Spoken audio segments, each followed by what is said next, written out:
Just so you know, I would have had this unboxing and the review out sooner had the FedEx guy come on Wednesday and not Thursday.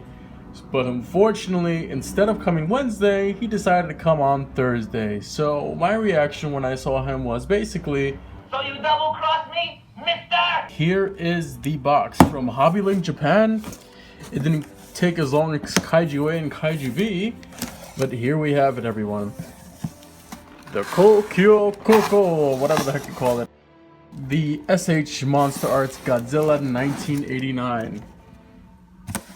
Set that over there. And there you have it. It's covered in plastic, so let's get it out of here. So first, I want to do a review on the packaging itself here. And wow, this is a box unlike any other. This one has a lot of like holofoil on it. It's really metallic material. It's really cool. It really captures the essence that this figure is something different. This figure is something special. And you can see there, lots of metallic, holographic foil, whatever you call it, that they use on the front. On the side here, you have the light, sound, and music advertisement with a nice picture of Godzilla 1989. On the other side, you have a nice frontal portrait of arguably the best look for Godzilla, the most iconic look for Godzilla, besides the original 1954 look. As you can see, you need batteries. I don't have the batteries right now, but I'll pick them up on my way home. And on the top of the box. Alright, so really nice box. I didn't think it was going to look this good in person, but once you have it in hand, trust me, it's a beautiful box. Definitely one to keep safe. So on to the unboxing. I'm going to open it up from the bottom. Alright. Alright.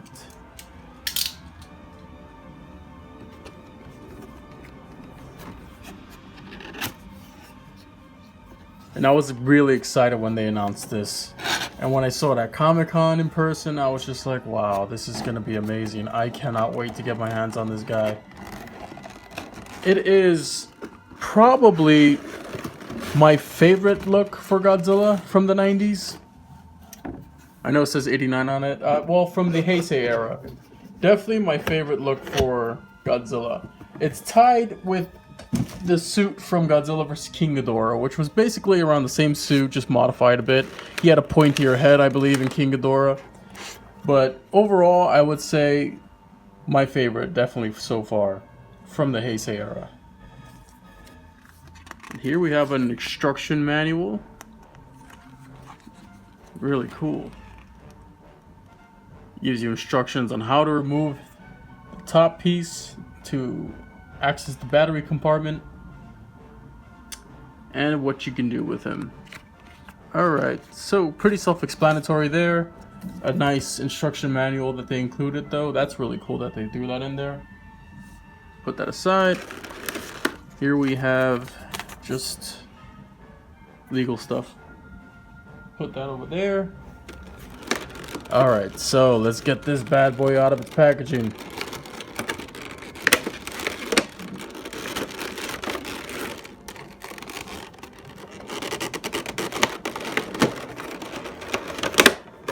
Alright, no tape. Thank goodness, no tape. Alright, so we get that.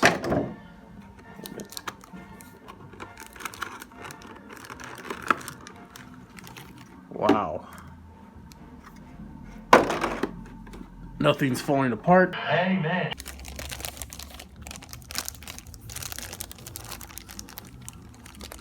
Wow, look at that. Can't even fit him on the screen.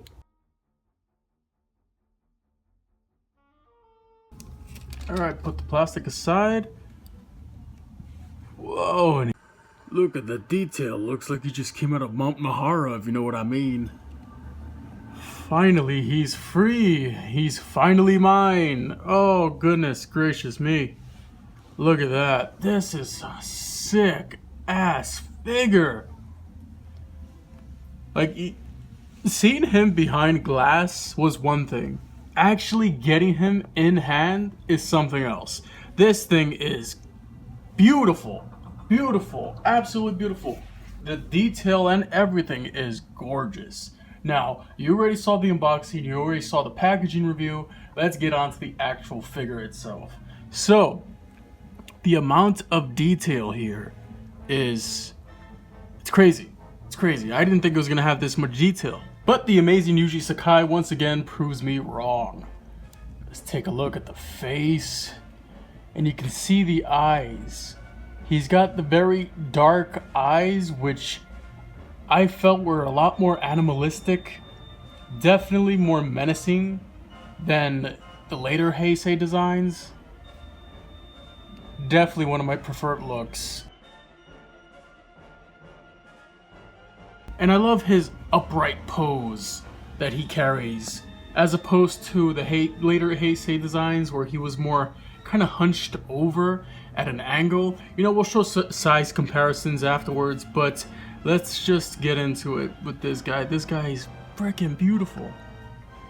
The paint job is great. Just look at the teeth, the mouth. Nice paint there. The teeth, holy cow, the teeth are a nice dark, kind of like a dark yellow, almost brown color. Here you get an interior view of the transparent material used for the mouth for the feature of lighting up. You'll see that later. Once again, look at the eye. Wow. Now let's do a rundown of the entire body of this guy, because this thing is beautifully detailed. The scales on the chest, very long torso of this Godzilla. Here you have these flaps, not dissimilar of the one included on Gamera, to cover up the gaps in the sculpt, which is always welcome. I like when they throw these things in here.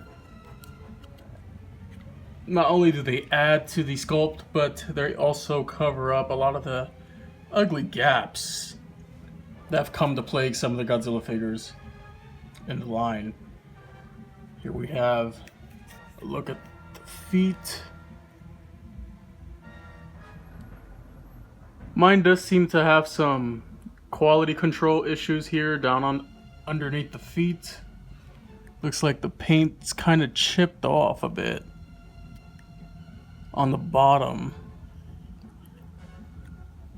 As a matter of fact, it looks like the toenails on the bottom here didn't really do so well on the production line. That's a bit of a shame. You can see that. Kind of looks like they were kind of filed off. Must be all that anti-nuclear bacteria, if you know what I mean. Bottom of the feet are nicely detailed as well. Nothing engraved there. And let's move on to the tail.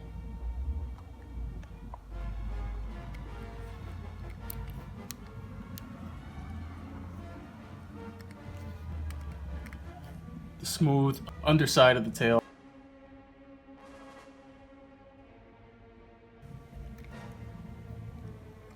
All the way to the spines of this figure. And from this point onward, they're using a transparent plastic, I believe, for the light up feature, which we'll get to later. But the paint applications on the spines, also really nicely done. No messy paint applications up here. Now yeah, his joints are a little stiff around the legs, but you can pull some decent articulation out of this guy. He's a little more limited from what I see, which is understandable considering that the suit was a bit limited as well.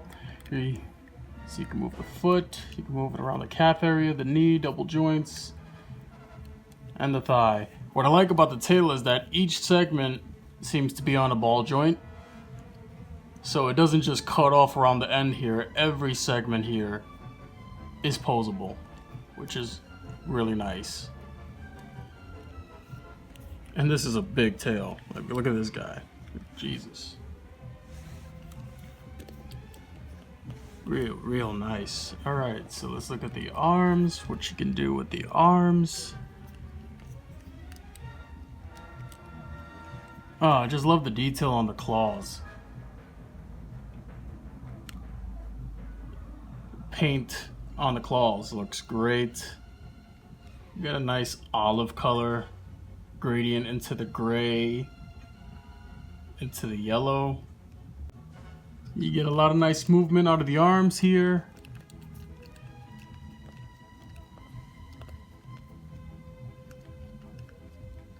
The wrist. Can't really move the torso too much because that's, you know, where the figure attaches to itself, so you can put the batteries in. But the head can move up, I would say, around this amount. I'm not going to stress it. And then it can also look down that much. And that's all you really need to do with it. This figure is beautiful. This is a fantastic figure. Wow. Can't stress enough just how beautiful this guy is.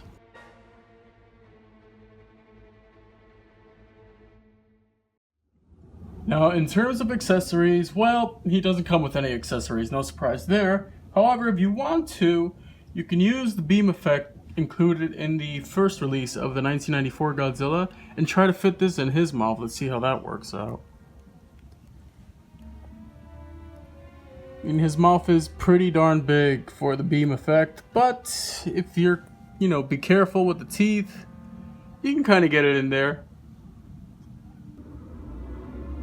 You can kind of get it to work. It does look a little awkward though. Damn, we are lethal weapons!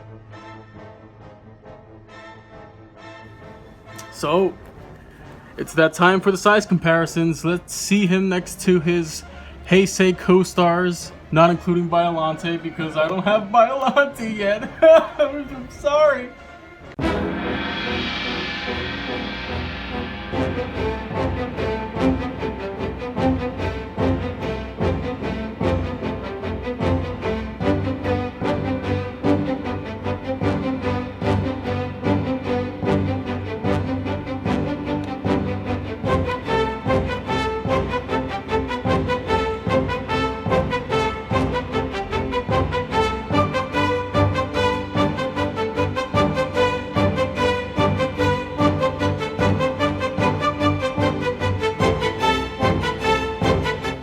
And just a quick comparison with the other Godzillas in the S.H.MonsterArts line.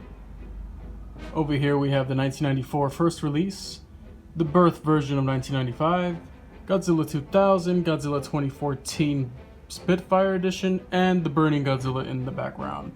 As you can see, he trumps them all in size. No surprise there.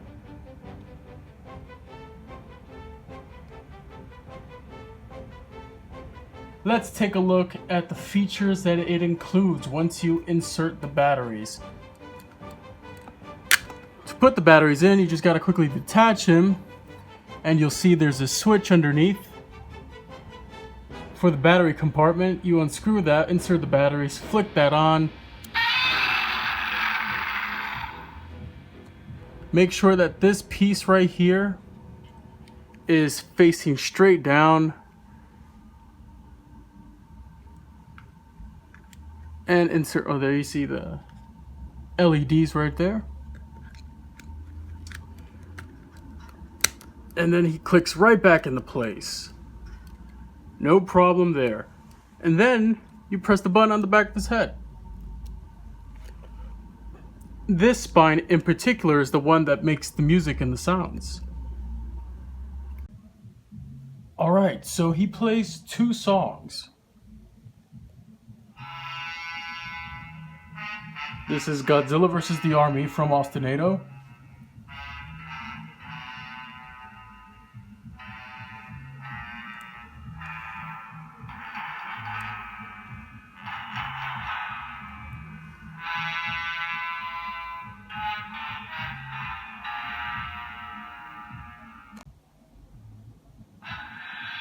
and Godzilla titles from Austinado as well.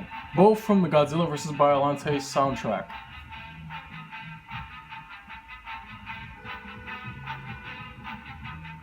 So it plays those for a while, and you get the picture. You probably heard this song throughout the entire video. Both of them, actually. But he also has sound effects, so let's check those out.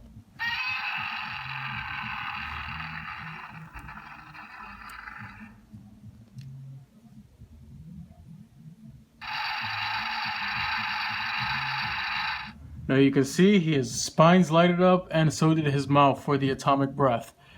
That is cool, but like I said before, you're not really going to see it when there's light flashing on him. You got to put him somewhere dark and you'll really get the best experience. So I'm going to show you exactly how that is in a minute. But first, let's go through the rest of his sound effects.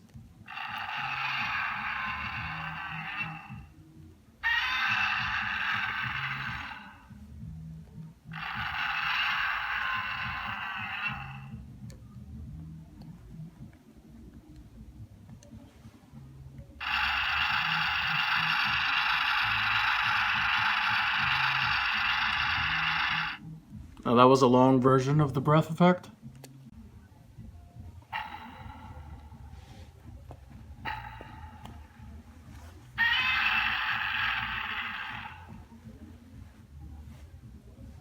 So what I'm going to do is I'm going to turn off the flash on this camera so there's no light and you can see this guy in its full glory.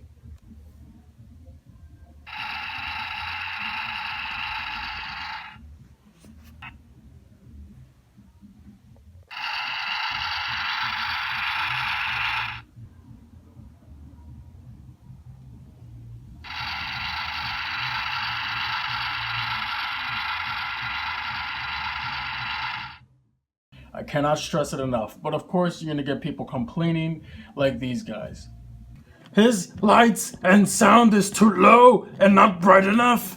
Yeah, I tried to take him outside to get some noise stop motion pictures of him in broad daylight, but I couldn't see the LED lights on his back.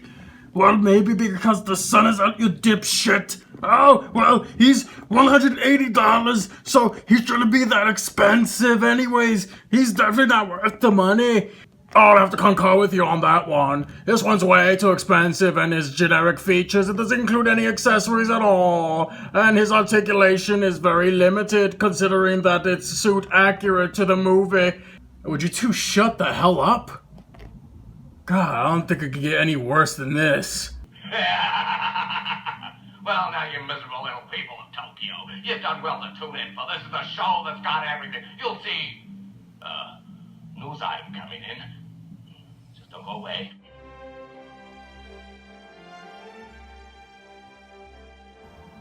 So overall, what do I think of this figure in the end? It's a definite recommend. Now, it ranges from $150 to $180 depending on where you're looking. It could even go up to $200. So if you're smart, you'll pick it up now. If you can, ask for it for Christmas, Hanukkah, I don't know. If you're a fan, you owe it to yourself to pick up this one. This is probably one of the best releases they've done so far, and I cannot recommend it enough. Now, if you're on the fence because the lighting isn't up to par with your expectations, then that's a personal problem. Yes, it doesn't look as bright when, like I said before, a bunch of lights are hitting it. Obviously. Take it somewhere a little less bright, put it in a dark room, light that sucker up, and you're gonna see the magic work. And it is beautiful, as you saw here.